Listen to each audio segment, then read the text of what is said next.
What's up, you guys? Welcome back to another video.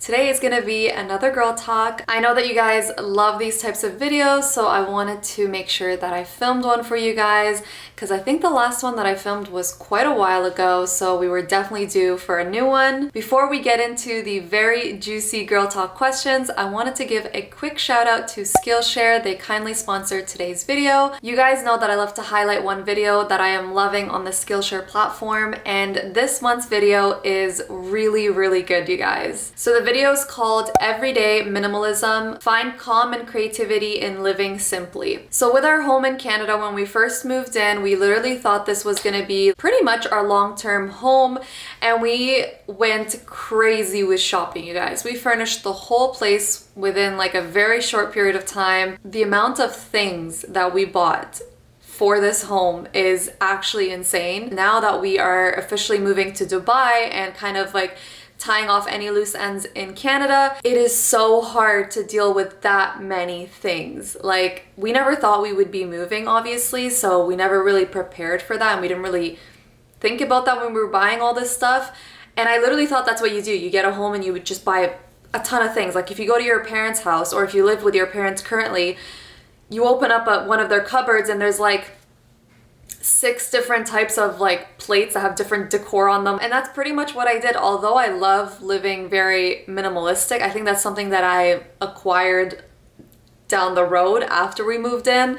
And so now with our new home that we have in Dubai, I literally told Daud, I'm like, we cannot be excessive with the amount of things that we buy. When your space is minimal and clear and less chaotic, your mind reflects that. And that is, I think, the most important lesson that I've learned. When my surroundings are just overwhelming and just everything is everywhere, my mind is so cluttered that I can't even think straight, and that's something that I really want to avoid in our new home. I would definitely recommend watching this class. It's a really great one. And as always, you can check out Skillshare in the description box down below. I'll leave a link for you guys. The first 1,000 people to click on that link will get access to a 1-month free premium membership to Skillshare, so make sure you head over there right now. Alrighty, so let's get into the questions. You guys gave me some really good ones this time around, so I have a feeling that this video is going to be a little bit longer, but that's what the girl talk is all about. First question is, how would you deal with a mama's boy husband?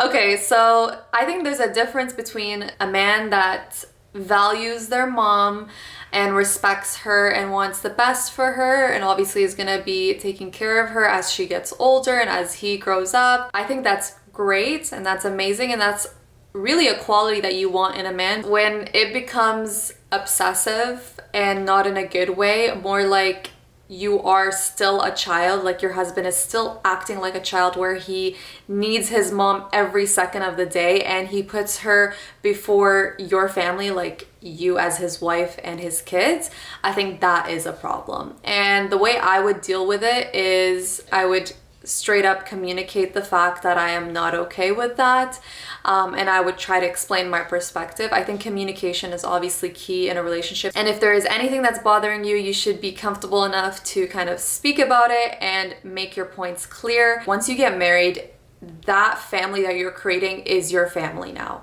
Of course, you have your mom and your dad and your siblings, your cousins, whatever, but that family that you're creating now is your top priority. And I say this because literally our parents did the same thing. Like, if you think about it now, like, our parents are a family because your dad chose to make that his family and his priority. And now it's your turn to do the same. So yeah, that's how I would deal with it. You have to be honest about how you feel in a marriage, and that's simple as that. The next question is, what if the guy is a perfect fit, personality, family, etc., but I'm not attracted to him? Attraction, like physical attraction, is really important. It's not everything, obviously, but it's still very important. Sometimes when you find like, okay, this person is perfect in every single aspect except for the fact that he is not what, you know, physically I imagine being with.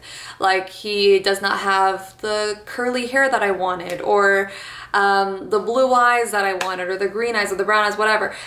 If it's down to those like little tiny physical things that don't really matter in the long run, I would reconsider.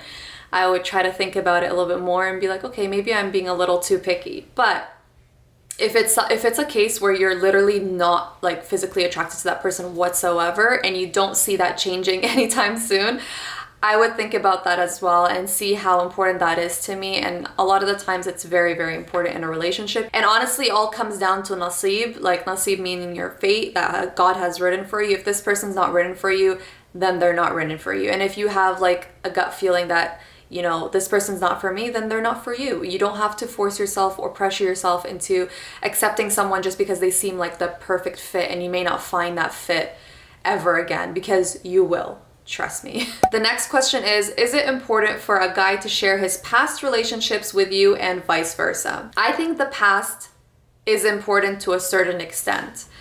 Now, first you have to determine if this is actually the person's past or is it still part of their present? Because a lot of guys and girls will say that, oh yeah, that's my past, like, don't worry about it, I'm a changed person, but the past is literally like a week ago. And it's like, buddy, that ain't the past, that's still your present, you know? I think you need some time for that to be declared your past and something you're completely over and something that has changed. I think it's important to at least have a general idea of where this person was in their past, like they're kind of like their journey through life. You don't have to know like the details, like, oh, he went clubbing at this club and he saw this person, or she was in a relationship with this guy. And at the end of the day, you don't owe anyone any details, okay? But I think it's really important to kind of have a general understanding of where that person came from. Even if we are changed people, our past is part of where we are now, and it kind of makes up why we are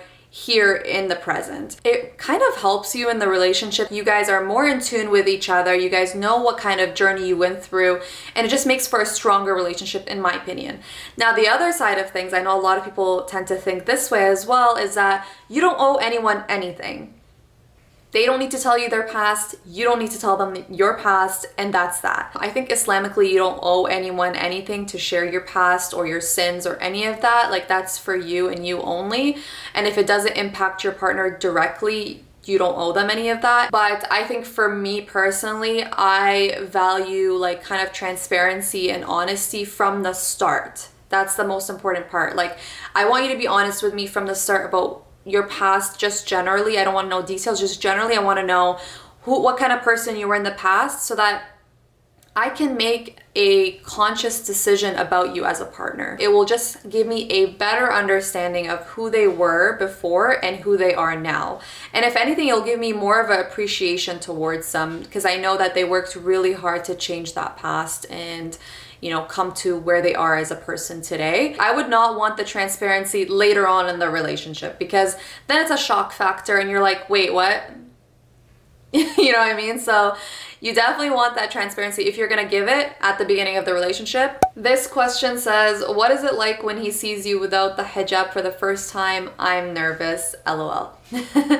Okay, so the first time he sees you without a hijab is very awkward in your head. The reality is that when it happens, you're kind of like, oh, okay, that's it, that's cool. But in your head and before the fact, it is like so nerve-wracking, because this is the moment that it's gonna happen. This is the moment you've been waiting for your whole life. It's scary, you guys, because you just don't know what they're gonna think. It's just awkward for you because you've never shown your hair to a man like that before. That's just what everything that was going through my mind at the time. But it also depends on how you play it out. Like, some people like to make it very dramatic, where the girl walks down the stairs and her hair is like whoosh, whoosh, like swishing. And she's like wearing like a beautiful dress, and he's just like, you know what I mean? Like, he's just looking at her like, oh my God. Like, yeah, then it's gonna be like super nerve-wracking and dramatic, and it's still beautiful and it's still very fun and exciting. And I think if that's your vibe, then go for it. But my vibe was, I tied my hair in a ponytail and I just went downstairs. I literally like was like, what's up? And then he's like, huh? The way I played it was just really funny, and it kind of broke the ice and made it less awkward. So yeah, and after that I was like, oh, this is totally normal. It felt so normal because we were so comfortable with each other, and I think we created like a really solid relationship before, that it just felt natural and you know, not weird, you know? The next question is, were you nervous about intimacy on the first night? Now, I've done, I think, a couple videos about this topic. The answer is yes, I was definitely nervous because it's something new. It's something new that you've never done before, and it's something that you hear a lot about, right? That's the thing. When you hear a lot about something and you've never done it before, it makes you really nervous because there's so much to live up to and so much hype about this thing that goes on after marriage. It's just, there's so much going on in your head that you're like, oh my gosh, like what's it gonna be like? What do I even do? Like, is this wrong? Is this right? But at the end of the day, like I'm telling you, your natural instinct kind of just like kicks in, and it's not as big of a deal as you think it is, especially if you have a very understanding and caring partner, and the love that you have for each other should kind of make up for the awkwardness. Just, you know, take your time, go at your own pace, and it will be okay, inshallah. A quick break before I forget, you guys, we restocked our matching hijab sets over at Ferris, and I am wearing the color Oud today. And if you guys are not aware of what our matching hijab sets are, they're basically chiffon hijabs that are available in 2 sizes. This is size 1, which is shorter and less wide, so it's a little bit less kind of fabric, and it comes with a matching undercap like this, so you can wear that loose style and not have 2 different colors going on. These sets sold out in 1 day when we launched them initially, and we had a huge quantity, and we just restocked them, and we only have a few left in each color. So if you are interested in checking out these undercaps, make sure to head over to the link in the description box down below and use code YouTubeFam.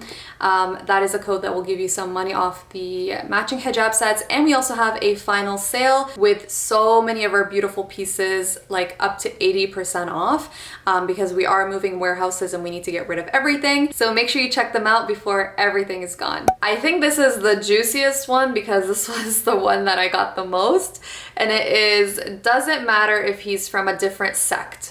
Now, this is a very touchy topic for a lot of people. There's just such a big, obnoxious divide that we have between the Islamic sects. And I think, in my personal opinion, it's just a little too much, like a lot too much. I think it creates a lot of like unnecessary divide, and it kind of breaks up that ummah and that unity that we really should be preserving in our community. However, like to answer your question, does it matter? On one side it definitely matters, and on the other side it doesn't, and I'll explain why. On one side it matters because you need to understand the differences. Although we are all Muslim 100%, and I am a firm believer of that, with every sect there are different teachings and there are slightly different, you know, practices that people do, and it's really important that on one side you understand these differences and you also understand the similarities, and you are able to kind of, you know, embrace those differences and similarities and make it work, and you're willing to put in that work into your relationship to make that work, especially when kids are in the picture, then that's totally fine. And if you're okay with, if your parents are okay with it, that's fine, that's amazing, you can make it work. I have a lot of actually friends that are in sushi relationships. We call them sushi because there is Sunnah and Shia, and it's amazing. They make it work, and it's just so beautiful to see how they integrate both of them together, and they're so compassionate and understanding towards each other, and I just love that. Like, that's an example of how our ummah should be, like the love that they have for each other, and because they love each other so much, they're willing to make it work, and they're willing to be understanding towards each other's practices and slight differences. I think that should be like what our ummah strives to have, because we should have that love for each other as brothers and sisters in Islam. And I think if we truly had that love for each other, we would also have that compassion and understanding when it comes to the differences in our sects. I've always asked like those people that I meet that are in sushi relationships, like, how would you address this when you have children, for example? Like, what side would they be leaning towards? Would you kind of integrate both sides? Like, how would you teach your children? And one beautiful answer that I actually got recently was, we would teach them the basics of Islam, of course, and we would also teach them the additions that each sect has, so that you are basically embracing everything, you know, not just one side or the other, or not just the basic Islamic perspective, but also the differences on both sides. We would teach that to our children so that they can have a full like experience of all the two sects that are coming together, right? So I think that's so cool, and I think that child will be so educated and so tolerant and, you know, so understanding towards so many things in life because they are exposed to both. And I think that's awesome. When it comes to marriage, you have to set your expectations and you have to know what you're getting yourself into, so it's important to understand those differences. And I think it's important to have your family on board, because a lot of times like the couple will get it right and they'll be like, okay, we got this, we know the differences, we whatever, but then the family gets involved and that could play a huge role. And if the family's not on the same page, I think that could create problems. And by the way, guys, I don't want to see any hate towards any sect whatsoever, because I think it's absolutely unacceptable. So please keep it respectful in the comments down below and let me know what you think. The next question is, would you marry a man if he made less money than you? That's a very juicy question, and the answer is I would. I don't think I would base my qualification of like whether this person's a good partner or not based off just how much money he makes and how it compares to how much I make. I think that's like not the most important aspect that I would be looking at in terms of a partner. Money is definitely important and financial stability is even more important, but I don't think it's everything. If I, for example, made more money than my partner, it wouldn't bother me as long as my partner is able to put in the weight that he needs to put into our relationship to keep us financially stable. As long as I'm not the one doing all the work and providing everything for that relationship, I am totally cool with making more money. If anything, I would feel pretty nice. Next question is, have you ever had a cervical screening? What was your experience like as a Muslim?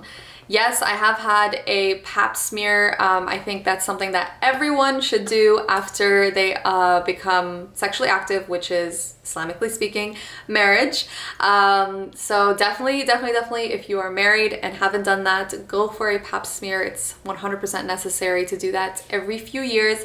So yes, I have done it, and actually it wasn't traumatizing at all as much as I thought it would be. And the main reason for that is because I had a really good doctor. I know that a lot of people don't share this positive experience because it all comes down to the doctor. You really have to find a doctor that is kind, gentle, caring. Those qualities are really important in a doctor, because if you don't have those qualities, your experience with a pap smear is going to be completely different than mine. It's not a scary experience, but it's definitely something that is foreign to you, and it's not something that your body is familiar with even after getting married. So it can be a little bit scary at first, and you need someone that kind of guides you through the process and explains every step of the way what they're doing, so that you have the expectation in your head, and that when you feel it, it's not a shock factor, you know? And you also have to have a doctor that is like willing to stop. That's really important if you say stop, because I've heard some like really horrific stories of like doctors not stopping and just doing their thing and finishing it because they think like ripping off the band-aid is like the best practice. And it's not, especially in those kind of situations, because you are talking about like a very intimate area and it's associated with a lot of trauma for some people. So having an appropriate doctor that knows what they're doing and is gentle and kind and nice is really important.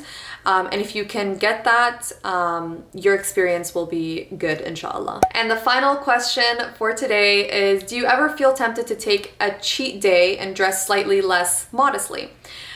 This is a very interesting question. I don't think I've ever gotten that question before. If you would have asked me this question about 10 years ago, I would have been like, yes, I am definitely tempted to, you know, have those less modest days and just kind of, you know, dress less modestly and not stand out as much, because back then my idea of modesty was very different. And also, I wasn't 100% comfortable with the idea of dressing modestly. I was comfortable with the idea of the hijab, but I still wanted my outfits to look like what was in style at the time. And I think that comes with the fact that I was very young. I was in high school, for example, even going into university. Like, I just wanted to fit in so badly because I knew that I didn't because of the hijab, that I would try my hardest to make the styles that were currently in at the time work for me as a hijabi, but ultimately I know they didn't. Like, I knew they didn't work because it wasn't modest enough, but I just wanted to fit in so badly because I was in that phase in my life where I just wanted to feel accepted. My self-esteem, you know, was up and down. And I think that's a normal part of any hijabi's journey, even a non-hijabi. Like, we all go through that like transition phase where you kind of don't know what you're doing, like how you feel. You just feel self-conscious. You don't feel like you fit in anywhere. And I think that's totally normal. Now that, and also, by the way, guys, back then when we were younger, like, the style was very, like, a lot more provocative than it is today. Like, today I see teenagers wearing like baggy pants, oversized tees, oversized button-ups, like really cute stuff that's actually modest. Like, it's not, like, back then we wore TNA pants, okay? Like yoga pants that were extremely tight and in places they're not supposed to be. And it was all about like the crop tops and, you know, just like the leggings, like the skinny jeans, like everything was so tight. Like that was what was in when we were little. Now you guys have it easier because my sister is going through that same age that I'm talking about. She's like early teenager, and her clothing is so cool and so modest and so loose. I love it. Like, I wish that was in when I was younger. And I think that's part of the reason why I say back then I would have been so tempted to just, you know, not dress modestly. But now that I have, like, you know, established and figured out who I am, especially in terms of the fashion world and, you know, my style, I would say no, I'm not tempted to have these cheat days. If anything, I'm like super tempted to even make it even more modest, you know? Like, every day I go shopping, I'm like, you know what? This is not the direction that I want to go for. If I see a top that's cute but a little bit shorter, I'm like, let me find a longer top. Let me find a looser pair of pants. Like, how can I make this more modest? Like, that's my thought process now, because I actually, like, right now in this stage of my life, I've found the beauty of modesty. I've literally discovered it, and it's a life changer, you guys, when you start noticing and start realizing how beautiful dressing modestly truly is. You just start feeling so beautiful in modest clothing, and I pray that all of you guys get to that stage. It took me a long time to get to this stage, a long time to not care what people thought about what I was wearing, and I think, like, I am at like my best right now in terms of, you know, really discovering modesty all over again. And inshallah, I will keep working at it and making sure that I am, you know, trying my best to be even more modest down the road. So yeah. But in terms of the hijab, by the way, I was never like, oh, actually, no, I lied. When I was younger, when I was really young, when I first put on the hijab, I always wanted like a no hijab national day.